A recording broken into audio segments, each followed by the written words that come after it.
Montana Territory. Autumn of 1873 wind howled low through the cottonwoods along the Yellowstone River, carrying with it the scent of wood smoke and the cry of a hawk overhead. On the edge of a weather-beaten homestead, where fields had gone to seed and the barn leaned like an old man with tired bones, Hattie Boone stepped down from the porch with a bucket too large for her thin arms. She had always been small. Too small, the town women said, too thin to bear children. Too narrow in the hips to hold a man's eye for longer than a second glance. Her wrists were like willow twigs, her collarbone sharp beneath the brown calico dress she had mended a dozen times. At 22, she had buried both her parents, survived 2 failed crop seasons, and still managed to keep her younger brother alive until she had not. Now she was alone. She set the bucket down beside the pump and stared out across the empty pasture. The wind tugged at her braid. Her ribs ached from hunger and grief, both worn too long from the east. Hooves pounded the earth. She turned, squinting against the sun. A rider approached, fast dust curling behind him, horse lathered and breathing hard. He pulled up at the gate, swung down and tied the reins with practiced hands. His coat was dusty, his hat low, and his eyes, when he lifted his head, were the sharp blue of a prairie sky before a storm. "Ma'am," he said, voice low, steady. She blinked. "You lost." "No, ma'am. Name's Silas Nolen." "I am looking for the Boone farm. Heard tell a woman was living out here alone." Her mouth went dry. "That would be me," he nodded. "I was riding north from Fort Ellis when I saw smoke where there shouldn't be. Looked like your chimney. Figured I would check no one was hurt. I lit the fire," she said, voice thin. "Nights are cold." He looked past her to the sagging barn. "You the only one left," she nodded once. Silas stepped closer, removing his hat. His hair was dark and curled slightly at the ends, sweat matted from the ride. "You got food enough?" "I manage," she said. He looked at the bucket. "That water full?" I was about to draw it. He rolled his sleeves and stepped past her. She flinched but did not move. He pumped steady and strong, filling the pail in minutes, then carried it to the porch like it weighed nothing. "You do not have to help," she said. "I know." She looked at him, confused. "I help because I want to." That night he stayed. Not in her house, he slept in the barn, bedded down near the old mule. She brought him a blanket and a plate of boiled potatoes. He thanked her with a half-smile that warmed her more than the fire ever did. By morning he had chopped firewood, patched her henhouse door, and repaired the jammed back window. "Why are you doing this?" she asked, watching him hammer in the last nail. He set the hammer down and looked at her. "Because you should not have to do it all alone." She stood quiet for a long time. He stayed 3 days. On the 4th, she found him saddling his horse. "You are leaving?" she asked. "I have work up near Miles City, cattle drive, but I will be back." She looked down at her hands. "You do not have to say that. I mean it." He waited. "You mind if I come back?" She shook her head slowly. "No." He mounted his horse, looked down at her with that same quiet strength. "Take care, Hattie Boone." Then he was gone. Weeks passed. She kept expecting the loneliness to settle back in, but it did not. Something inside her had shifted. She found herself looking out across the field every evening, half expecting to see that silhouette riding across the land toward her. Winter crept in fast. Her stores were low. One morning she woke to find the mule dead in its stall and the last straw snapped. She tried to hold on. But on the 2nd week of December, a neighbor woman, Ruth Lanning, rode in, bringing flour and pity. "You still out here by yourself?" Ruth asked, dismounting. "Yes." Ruth's eyes ran over her frame. "You are thinner than ever. Girl, you are wasting away. No man is going to want a wife who looks like she might fall over in the wind." Hattie said nothing. Ruth shook her head. "You come to town with me. Stay through the holidays. At least get some meat on your bones." "I cannot leave the house." "Hattie, the hens are barely laying, your roof is leaking, and that barn's half ruined. You will freeze to death or starve." I said no. Ruth left, muttering. That night snow fell heavy. Hattie sat by the fire, wrapped in a quilt, staring into the flames. Her stomach cramped from days of thin broth and little else. She heard hooves. She thought she imagined them. Then a knock. She opened the door, wind slamming into her. Silas stood there, dusted in snow, cheeks red, eyes warm. "I told you I would come back." She stared, lips parted, then stepped aside. He entered, stamped his boots, and dropped a sack on her table. "Dried meat, oats, flour, coffee, and something sweet," he said. "I remembered you said your mother used to bake molasses cookies." She blinked fast. He looked at her. "You are thinner." She turned away, ashamed. "Hey," his voice gentled. "I do not care." She looked at him then. "I have heard what folks say," he said, "that you are too thin to be a wife, that you are too quiet, too plain. But they are all fools." "Why would you say that?" He stepped closer. "Because you are all I have ever wanted." Silence stretched between them. She whispered, "Why me?" "Because you kept going when everything in this world tried its best to break you. Because you work harder than any man I have met. Because you are the strongest woman I have ever known." Her throat closed. He reached out, took her hand light at first, then firmer when she did not pull away. "I want to stay," he said. "Not just for the night, for good." "If you want me," her voice broke. "I do." He kissed her then, soft and sure, like he had been waiting his whole life to do it. And in that quiet room, with snow tapping the windows and firelight flickering gold across the walls, something in her finally let go of the ache she had carried too long. She was not alone anymore. The wind had died by morning, and a pale sun broke through the clouds, turning the frost on the windows to soft beads that trickled down the panes. Hattie woke to the scent of coffee, real coffee, not the dandelion root she'd boiled through the lean months, and the low thud of an axe outside. She pulled on her boots, the leather stiff with cold, and stepped onto the porch. Silas had stripped off his coat and was splitting kindling beside the woodshed, sleeves rolled up, breath rising in slow clouds. The rhythm of his work was steady, unhurried. He looked up only when she crossed the yard. "You have enough for a few weeks now," he said, resting the axe against the stump. "But I reckon we'll need more before long." She brushed a strand of hair behind her ear. "You plan on staying that long?" He didn't answer right away. His gaze moved from the trees behind her to the house. "I'd like to build you a smokehouse." "That all right," she nodded, heart rising into her throat. They fell into a rhythm over the next days. He rose early, mended the barn roof with salvaged shingles, cleared the overgrown path to the creek, and once brought back a brace of grouse slung over his shoulder. She cooked what she could, quiet but watchful, her hands slowly remembering how to move with care instead of haste. One afternoon, after he'd returned from checking the trap line he'd set near the bluff, she was on the porch darning a pair of socks. He handed her a folded scrap of hide. "Found something strange near the ridge," he said. "Thought you'd know better than me." She opened the bundle to find a carved bone button worn smooth at the edges. Her breath caught. "My brother had one like this," she said.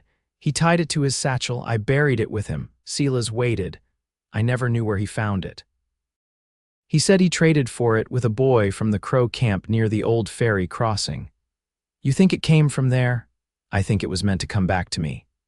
That night, she placed the button on the sill above the hearth, beside a crooked horseshoe and a scrap of blue ribbon that had once belonged to her mother. Silas didn't ask questions. The snow deepened, muffling the world in silence. They began sharing meals at the table, not out of convenience, but because it felt natural. One evening, after she cleared the bowls and he banked the fire, he lingered beside the stove. "You ever think about leaving this place?" he asked. She set the dishcloth down. "I used to, when it got bad. When the wind came through the rafters and water spoiled the flour, I thought about Texas, Oregon. Anywhere the land wasn't tied to so many things I couldn't fix." "You don't think that now?" She looked at him. "It's not the land that changed," he nodded, slow. "I've had places I wanted to outrun, too. But they always seem to catch up." She crossed her arms, rubbing warmth into her shoulders. "What were you running from?" His jaw tightened a little. "My father drank hard, took it out on whoever was near. I left when I was 16, never went back." She didn't press. After a moment, she reached for a shawl and draped it over her shoulders. "You want to go back someday?" she asked. "No, there's nothing there worth turning for." She let the silence settle, then said, "You could rest here if you wanted." He turned fully to her then, eyes steady. "I do want." The next morning, he hitched the wagon and drove into town. He didn't say why, only that he'd be back before sundown. She watched the tracks fade behind him, heart tight with something she could not name. He returned with canvas, nails, and a parcel wrapped in brown paper. She didn't open it until after supper under his expectant gaze. Inside was wool dark green and soft, enough for a winter dress. "I saw it in the mercantile window," he said. "Didn't know if it was foolish." She traced the edge of the fabric with her fingers. "No one's given me cloth before. I figured you might want something new for Christmas." She looked up. "That's still weeks off." "I thought maybe you'd wear it the day we marry." Her fingers stilled. "You mean to marry me?" He nodded once. "Not for show, not to fix a thing. Just because I want to be yours." She didn't cry, but her voice broke when she said, "Then yes, I will." He reached for her hand and held it between both of his, warm and calloused. Neither of them said another word. There was no need. The first Sunday after the snow eased, they hitched the wagon and drove into town. Hattie wore the green dress she'd sewn by lamplight over the past 2 weeks, her hair brushed smooth and pinned at the nape of her neck. She sat beside Silas on the bench seat, hands folded in her lap, the cold air stinging her cheeks. The road into Miles Crossing was rutted and stiff with ice, but she didn't flinch when the wheels jostled over frozen furrows. Silas kept one gloved hand near hers, not touching, just close enough to feel. At the edge of town, children played in the churchyard, chasing each other through drifts. Stovepipe smoke curled above cabins and store roofs, and a dog barked from somewhere near the smithy. Hattie hadn't been there in nearly 3 months. The buildings looked smaller than she remembered. Silas reined the horse near the general store and turned to her. "You want to go in first or head to the preacher?" She hesitated, glancing toward the chapel. "I'd rather not have folks watch. They'll talk either way, I know." "Then let's not give them reason. We'll speak to Reverend Baird first." She nodded once. He helped her down gently, his hand firm but not lingering. They walked side by side, steps matching without effort. Inside the chapel, the scent of pine pitch lingered from the morning fire. Reverend Baird stood near the front, sorting hymnals. He was a wide-shouldered man in his 60s, with a deep crease between his brows and a voice like gravel washed in whiskey. Silas spoke first. "We'd like to be married." The Reverend looked between them, eyes pausing on Hattie. "You've no family to witness." She met his gaze. "No, then we'll need 2 townsfolk." "I'll ask the Bransons," Silas said. "They owe me from the fence work last spring." The Reverend nodded, then turned to Hattie. "You understand what you're agreeing to, Miss Boone?" "I do." His eyes softened. "Then I'll see you at sundown." Outside, the wind had picked up again, stirring grit through the streets. Silas disappeared around the corner while Hattie made her way to the mercantile. The door creaked on its hinges and warmth spilled out, thick with the smell of cured leather and lamp oil. Martha Keeling stood behind the counter, counting coins into a tin. Her eyes lifted and her mouth tightened. "Well, thought you'd left for good." "I was needed at home," Hattie said. Martha's gaze swept over her dress, then flicked toward the door. "Is that Nolen waiting out there?" "He'll be my husband tonight." Martha didn't blink. "You fixed him a cold bed." Hattie stepped forward, voice even. "He didn't come for comfort. He came because he wanted me." Martha's fingers stilled over the coins. "I suppose he'll learn soon enough. I think he already knows." She left without waiting for change. They returned to the chapel as the sun dipped behind the hills. The Bransons arrived just before the bell tolled, breath clouding in the cold. No one else came. The pews sat empty, and the only music was the wind rattling the shutters. Reverend Baird read the vows without flourish. When he asked if any objected, no voice rose. When he asked if they would honor and keep each other, both answered yes. Silas took her hand when the words were done. "Do you want to go back tonight?" he asked as they stepped into the dusk. She looked toward the wagon, toward the road that would lead them home. "No," she said. "Let's stay here, just for tonight." They took a room above the livery, warm from the stove and smelling faintly of cedar shavings and horsehair. Hattie stood near the window, watching the lamps flicker in the street below. Silas sat on the edge of the bed, unlacing his boots. He didn't speak until she turned from the window. "I don't expect anything." "I know," she said. He stood. "But I want something." She crossed to him. "What?" "Time," he said. "To learn how to be good to you." She reached up, fingers brushing his jaw. "Then take it." He leaned forward, his forehead resting against hers. I'll never leave you standing alone again, he whispered. You already didn't, she said. They lay down together, still dressed, still quiet, and let the night pass without hurry. By morning, the snow had stopped, and the world outside their window looked new. The river thawed before the trees budded, breaking apart in slow, groaning sheets beneath a gray sky. At the edge of the pasture, Hattie knelt in the wet earth. Sleeves rolled past her elbows, pressing seed into a shallow trench. Her hands moved with care, thumb and forefinger pinching corn kernels from the apron pocket tied at her waist. Behind her, Silas was repairing the fence line, hammering new posts into the softened ground. His coat hung from the gate, and his shirt clung damp to his back from the labor. A pair of sandhill cranes passed low overhead, their cries echoing across the meadow. You want all 4 rows planted with corn, he called, voice carrying easy on the wind. She sat back on her heels, brushing dirt from her fingertips.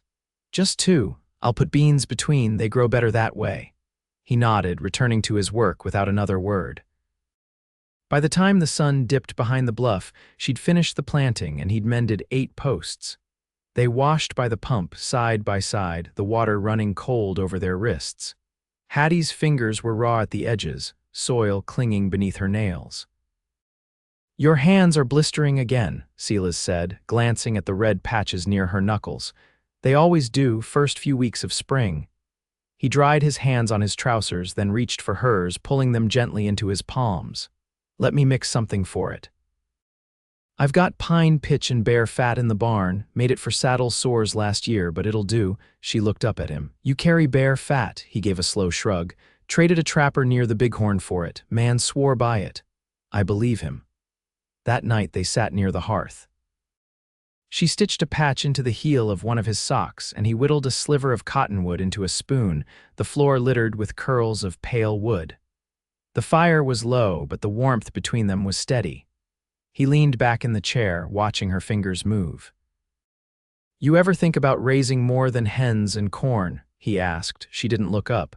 You mean children? I do. She set the sock down slowly. It's not something I've let myself imagine. Do you want them? I think I do.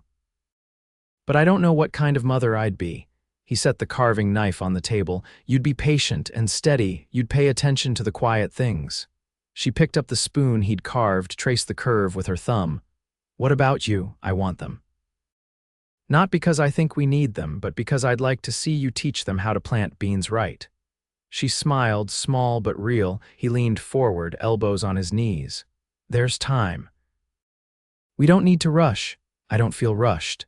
In April, a letter arrived from the post rider, sealed with cracked wax and addressed in a hand she didn't recognize.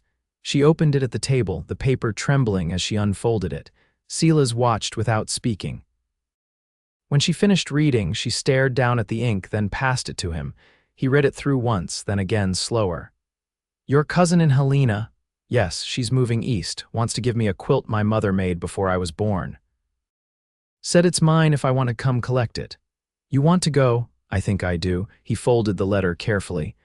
We can ride that way next month, after the calves drop. She reached across the table, fingers brushing his wrist. Thank you. You don't have to thank me. You're my wife, Hattie. What matters to you matters to me. That night, she woke in the dark, the wind quiet outside the window. Silas was asleep beside her, one arm resting lightly over her waist. She turned toward him, laying a hand over his chest. Beneath her palm, his heartbeat was slow and steady. She whispered into the silence, not expecting an answer. I never thought I'd have this. In sleep, he shifted closer. His breath warmed her cheek. She closed her eyes and, for the first time in years, let herself rest without keeping one ear to the wind. The trail east to Helena ran narrow between the pine ridges, still soft from the thaw. Hattie rode ahead, her horse a calm sorrel gelding borrowed from the Bransons for the trip, while Silas kept steady pace behind with the small pack mule in tow. They'd left just after dawn, kitchen fire banked, hens fed, and the pasture gate latched behind them. Neither spoke much. It wasn't silence born of distance, but of ease and understanding that words could wait, that the rhythm of hooves and the hush of woods had their own kind of language. By the third day, the light changed. The trees thinned, and wide stretches of golden grass opened before them, dotted with the pale skeletons of last year's sunflowers. They camped near a shallow creek that night, just beyond a stand of quaking aspen. The sky burned down into lavender and indigo, and somewhere distant, an owl called once and then went quiet. Silas leaned back against his saddle blanket, watching the firelight flicker across her face. "What was she like?" he asked. "My mother," he nodded. "She never rushed," Hattie said, stirring the pot of beans with the end of a stick. "Even when there wasn't time, she'd hum while she kneaded bread or carried water. She had a way of making things stretch. Time, flour. Patience, you hum sometimes." "I don't notice." "I do." She looked over at him, eyes soft in the fire glow. "What about your mother?" He raked a stick through the embers. "She had a scar on her hand. Said she got it when she was 10, trying to save a piglet from drowning in a spring flood. She wore it like a badge. Sounds like a woman who didn't scare easy." She didn't. But she got quiet toward the end. They didn't push further. Some memories didn't need to be explained. The next day, the wind turned sharp and clouds pulled low over the hills. They reached Helena by late afternoon, the town bustling with wagons and freighters, men shouting on corners, and the clang of a blacksmith's hammer ringing from a side street. Hattie held her shoulders straight as they passed the row of shops, her eyes fixed ahead. Her cousin's home sat on the edge of town, a modest clapboard house with green shutters and smoke drifting from the chimney. The door opened before they reached the steps. "Mercy, I thought you wouldn't come," the woman said, pulling her shawl tight. "Emmeline," Hattie said, voice unsure. "You look just like your mother did that last time she visited. Same eyes." She glanced at Silas, then back to Hattie. "Come in, both of you." Inside, the air smelled of stewed apples and beeswax. The quilt lay folded across the back of a settee, blue stars stitched over cream cotton. Hattie crossed to it slowly, fingers brushing the fabric. Each square held a different pattern, scraps from dresses she remembered dimly, from aprons and kerchiefs and flour sacks. "I didn't know she finished it," Hattie murmured. "She didn't," Emmeline said from the doorway. "I did. After she passed, I found the pieces and thought it ought to be whole." Hattie turned. "Thank you. I figured you'd want it now. You've got your own home, your own life." They stayed the night, slept under a patched quilt in the guest room, and left before the sun rose. Hattie kept the blue star quilt folded in her lap the whole way back. On the 6th day, the shape of their land crested into view. Wind blew through the cottonwoods, and a hawk wheeled high above the fence line. The house stood straight, smoke curling from the chimney where the Bransons had lit their fire to keep the pipes from freezing. Everything waited just as they'd left it. Inside, Hattie spread the quilt across the bed. It fit as if it had always belonged there. That night, Silas found her out by the edge of the field where the early shoots had begun to push through. The moon was high, silvering the rows. He came up beside her, hands in his coat pockets.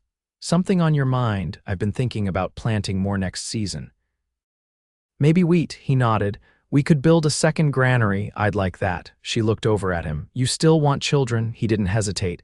"Yes, I think I do too, not just for us, but for them. To grow up with soil under their nails and something steady to hold to." He took her hand, laced their fingers together. "We'll make a place they'll want to stay." Spring settled firm that year.